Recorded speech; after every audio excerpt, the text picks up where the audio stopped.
and also your play-by-play for the Abby Canucks. You got it locked on the line change, a Vancouver Canucks podcast.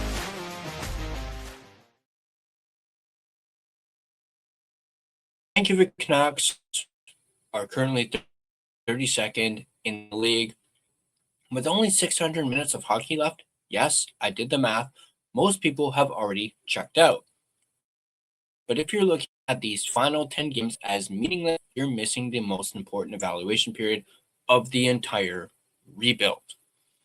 Is Linus Karlsson a legitimate top 6 threat or just a late season mirage? Can Zeev Buium and Tom Willander actually handle top 4 minutes when the pressure is off?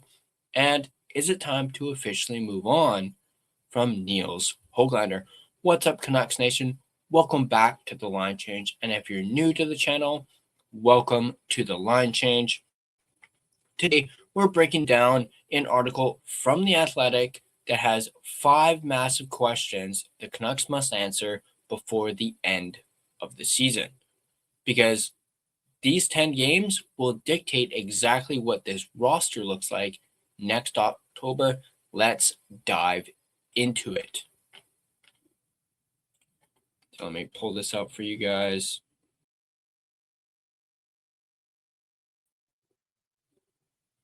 Here we go. As I mentioned, 5 questions the Canucks need answers to before the end of the season. This article written by Thomas Drance. This was published 4 days ago, but he goes on to say there isn't much meaning at this time of the year, especially for the NHL's 32nd place team by a mile, just playing out the string. End of season surges from undermanned teams are commonplace when the pressure is off. Veteran players check out and begin to make more business decisions eventually as star players get shut down for increasingly minor knocks and as NCAA free agents begin their professional careers, even the lineups become less recognizable and show quality. The end of the regular season is a time for mirages and false hope. You might get the occasional meaningful game exclusively from opponents in the midst of a playoff hunt, but this is a portion of the schedule that needs to be analyzed with extreme caution. It will trick you if you let it. So let's move on down. As we mentioned, number one on the first question is, can Linus Karlsson handle top of the lineup usage?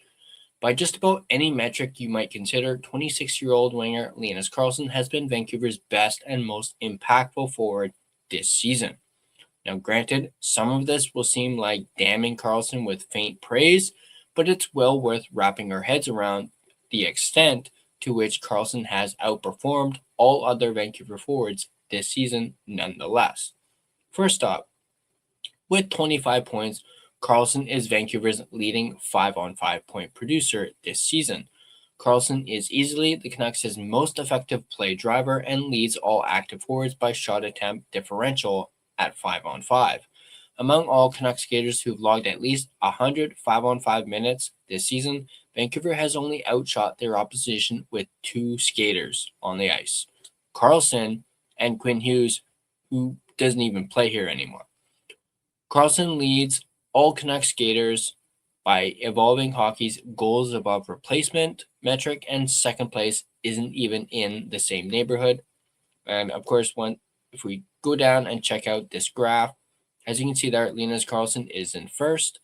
Kiefer Sherwood is in second, and again, he doesn't even play here anymore. Obviously, third is Elias Pettersson. Then you got Liam Ogren, Marco Rossi, Jake DeBrusk, Teddy Bluger, Evander Kane, David Kampf, Drew O'Connor, Atu Ratu, Lucas Reichel, Philip Hedl, Brock Besser, Niels Höglander, Archie Baines, Jonathan Lekaramaki, Max Sasson, and then Connor Garland. There is some context required, however, for what Karlsson has achieved in his first full NHL season. As impressive as he's been largely untested outside of a very prescribed role at the bottom of the lineup for the NHL's 32nd place team. Among Canuck forwards who played at least 20 games this season, Karlsson ranks 15th by even strength time on ice per game. He's played a well below average proportion of his minutes against top 6 competition and top pair competition, spending nearly all of his ice time matched up against the opposition's third and fourth lines and second and third pairs. As a corollary to that, however, Carlson has also logged very little ice time playing with any of Vancouver's top 6 forwards.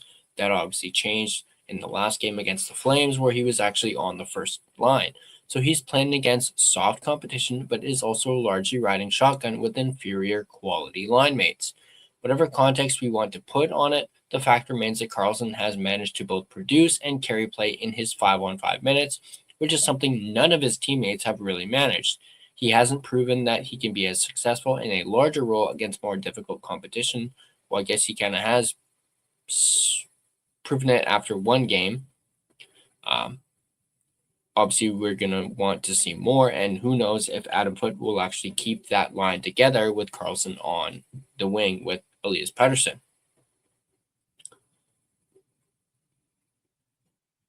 Where was I? That he can be as successful in a larger role against more difficult competition when challenged with complementing more skilled players, and he might fail if that were tried. Still, that he's actually won his minutes territorially and produce should be a signal that the Canucks should consider amping up his ice time and the difficulty of his deployment as an experiment down the stretch. Not only would this give the Canucks a sense for what it might look like, but it would also potentially allow Carlson to get some information on the areas of his game that require improvement and what he might need to focus on this summer. If he's going to continue his late blooming trajectory and develop into more than a bottom 6 option with net front utility on the power play, Canucks have, of course, already signed Carlson to a baffling timed extension that carries a $2.25 million cap hit for next season and the year beyond that, so they've already made a material bet that he's more than a fourth-line player. Over the last 10 games or so, it would be completely absurd for the Canucks not to back up that wager by giving Carlson an extended look with Elias Pettersson, so not just one game, an extended look, and bumping him up to play closer to 15 minutes per game at 5-on-5. Question number 2. Can Zeev Buium or Tom Willander hold up in the top 4 minutes? Since Tyler Myers was put on mothballs in advance of the trade that sent him to the Dallas Stars on the other side of the Olympic break, both Zeev Buium and Tom Willander have seen their 5-on-5 ice time spike significantly. You can see it clearly when it's grabbed based on a 10-game rolling average, as you can see here from this graph.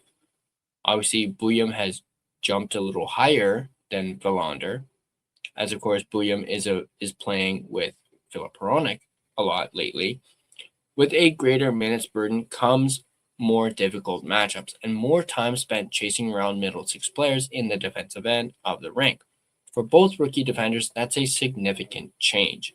Buium was heavily sheltered in Minnesota, although largely played a top 4 role on arriving in Vancouver, whereas Willander had played heavily prescribed matchups until after the Olympic break from what they were working through earlier on in the year. The results have been mostly uneven. The underlying numbers, however, make it even clearer than the eye test. Since the Olympic break, Willander ranks 3rd among Canucks defenders in 5-on-5 ice time, while Buium ranks 4th. Tellingly, however, they've rarely taken a shift together as a pair during that stretch of games. Buium has fared somewhat better. The Canucks have only been outshot by 17 in his minutes and have been outscored by a 14-10 margin. Buium, however, has only started half as many shifts in the defensive end as Willander has and started 51 shifts in the offensive zone at 5-on-5 in comparison with just 17 for Willander since the end of the Olympic break. Willander on a pair with Marcus Pettersson has been more thoroughly thrown into the deep end in terms of his deployment. The results haven't been buoyant as Vancouver has been outscored by a 14-8 margin in Willander's 5-on-5 minutes, while being outshot by 35 across his last 13 games. In Buium's case, you're just looking for more of those dynamic offensive moments and for him to get more comfortable making the sorts of skilled plays that his team needs to drive, to drive more some measure of offense from the blue line, both in zone and in transition. In Willander's case, if the two-way results don't trend up, Vancouver may want to more strongly consider wading into free agency and exploring its options for a veteran right side defender who's more comfortable handling secondary matchup minutes next season. Think someone like a Troy Stetcher or Jamie Alexiak. That would permit Willander to develop in more favorable circumstances, either on the third pair or potentially even logging huge minutes in the AHL. Although personally, I do not think Verlander is going to be going down to the AHL anytime soon. I think he's proven himself to be a NHL defenseman, considering he spent most of the season with the big club. Number 3, does Nikita Tolopilo need to be on this roster next season? Nikita Tolopilo has been Vancouver's best goaltender this season, but prior to the game against Calgary, he hadn't played in 11 days since he was shelled by the Seattle Kraken. The talented and enormous 25-year-old goaltender has struggled with some technical aspects of the position. He's been especially vulnerable on slot line plays, for example, but has also performed unflappably in a largely impossible defensive environment across 12 starts this season. Make that 13 now. And next season, Tolopilo will require waivers if he's cut from the team during training camp or reassigned to the AHL in season. Going away from Tolopilo over one poor performance is an asinine player deployment decision for a team in Vancouver's position. The club should be rotating between Tolopilo and Kevin Lankinen down the stretch of this squandered season and gather as much information on Tolopilo's suitability to be a full-time NHL netminder as it possibly can. There's real urgency in this situation, and the Canucks are going to need as much information on Tolopilo as they can gather. Given the success of Brandon Bussey in Carolina this season and the increasingly evident fungibility of goaltenders as a league-wide trend, a goaltender with Tolopilo's talent level and team-friendly contract is extremely unlikely to pass through waivers unclaimed next season. In fact, I'm going to go out on a limb and say it's guaranteed that he will not pass through waivers and not be claimed. And the Canucks will require a solid third goaltending option, especially as it's been a long time since Thatcher Demko proved to be durable enough to make a run of consecutive healthy starts. Realistically, Vancouver may even want to consider mimicking the Buffalo Sabres and Kraken next year, both of whom have carried 3 goaltenders on the 23-man roster all season. That would both protect the Canucks from risking losing Tolopilo on waivers, prevent Vancouver from being in a position where they trade him for a mid or late round pick, as they unwisely did with Artur Silovs last summer, and permit the Canucks to keep Demko on a strict pitch count, both in terms of games played and in terms of practice reps. Designing a 3-way split next season in which both Lankinen and Demko are slotted to play 30 to 35 games, with Demko never serving as the backup, seems like a sharp way to keep him healthy and attempt to resuscitate his value. That would leave 12 to 22 games for Tolopilo to start and continue his development as an NHL goaltender and a potential trade asset down the line. If that's going to be an option for the Canucks to consider this summer, and it clearly should be, then Vancouver should be playing Tolopilo every other game right now.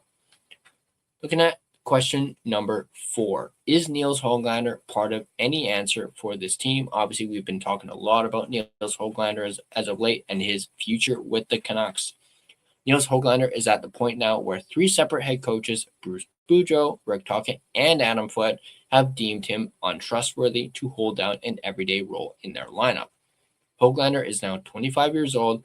He's smack dab in the middle of his prime and has 2 years remaining beyond the season on an extension that carries a $3 million cap hit, but his lack of hockey sense and inability to clean up the detailed mistakes that have been repeatedly drawn the ire of his coaches are beginning to significantly hold him back. It's not for a lack of skill or effort. In Höglander's case, his work rate and fitness level are unquestioned, and we know that he can be a heat check bottom 6 point producer. It's ultimately on Höglander to do the things that are required of him to remain in the lineup. However, this is also a situation that the Canucks need to approach delicately down the stretch. Höglander should be a player who, even if he's not part of the long-term solution in Vancouver, is able to hold some measure of exchange value by the final year of his contract.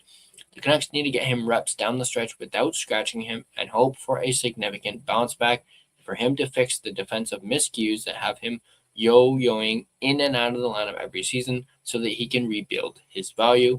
Of course, I've mentioned already, he managed to get that goal against Calgary the other night. Hopefully that helps with his confidence, and hopefully Foote doesn't keep yo-yoing him in and out of the lineup so it affects his confidence even more, because you would think scoring a goal for the first time in a while would help with his confidence. Number 5, the final question is, can Marco Rossi handle top-line center duties? Marco Rossi has been Vancouver's best and most productive forward since the end of the Olympic break. He looks like he's finally healthy, he's cooking on the power play, and both his skill level and willingness to battle have been both evident, and a welcome relief from some of the performances we've seen this season from Vancouver's other centers. Even as Rossi's usage is ticking up with his performance over the past few weeks, however, he's still played 17 fewer 5-on-5 minutes than Teddy Blueger has since the end of the Olympic break, and 4 fewer than Elias Pettersson. Why the Canucks haven't yet seen fit to utilize Rossi in a proper top-of-the-lineup role is beyond me, but it should change over the final 10 games remaining in the season. So there it is. Great article from Thomas Drance. He's obviously got some incredible articles. Thomas Drance has been doing this for a really long time, so he knows what he's talking about. But I want to know what you guys think. Let me know in the comment section down below. What do you guys think about these 5 questions the Canucks must answer before the season ends? And do you agree that these are the 5 questions that the Canucks need to answer? Or is there questions that weren't a part of this article? And do you think that, or let me know let me know in the comments what you would change when it comes to these 5 questions. Would you take a question out and replace it with one of your own or some other topic? Let me know in the comment section down below what those would be. And of course, guys, if you guys enjoyed this video, hit that like button and subscribe to the Line Change. And be sure to have your notifications turned on so you don't miss more in-depth analysis and more breakdowns of your Vancouver Canucks. Let's take a look at the NHL draft odds for Monday, March 30th. Let's take a quick look here. Oops, wrong thing. You know what? Since we're talking about the Canucks, let's do the Canucks. Canucks and the Vegas Golden Knights. Canucks are a plus 1.5 and a plus 120 on the puck line. They are a plus 275 on the money line. Vegas is a minus 1.5 and a minus 142 on the puck line and a minus 34 on the money line. Of course, a reminder that these odds are, of course, subject to change. And of course, please play responsibly. And now, a big thank you to the sponsor of this video, none other than DraftKings Sportsbook, which is, of course, an official sports betting partner of the NHL. DraftKings Sportsbook, an official sports betting partner of the NHL, is built for the fastest game on ice. With player props and live betting, every shift, every shot, every save gives you options to get in on the game with DraftKings Sportsbook. New customers bet just $5, and if your bet wins, you get $300 in bonus bets instantly. Download the DraftKings Sportsbook app and use code THPN, that's code THPN, to turn $5 into $300 in bonus bets if your bet wins. In partnership with DraftKings, the crown is yours. Gambling problem? Call 1-800-GAMBLER. In New York, call 877-8-HOPE-NY or text HOPE-NY. In Connecticut, call 888-789-7777 or visit ccpg.org.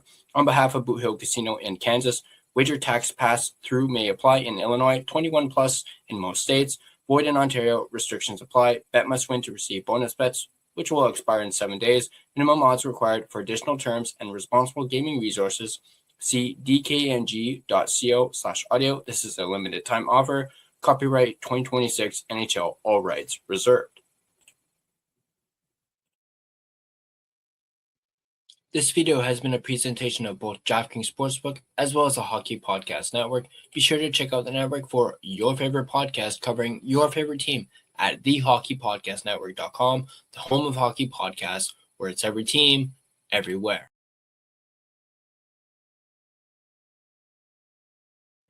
Once again, drop your comments down below. And on your way out, hit that like button, hit that subscribe button for more daily Vancouver Canucks content.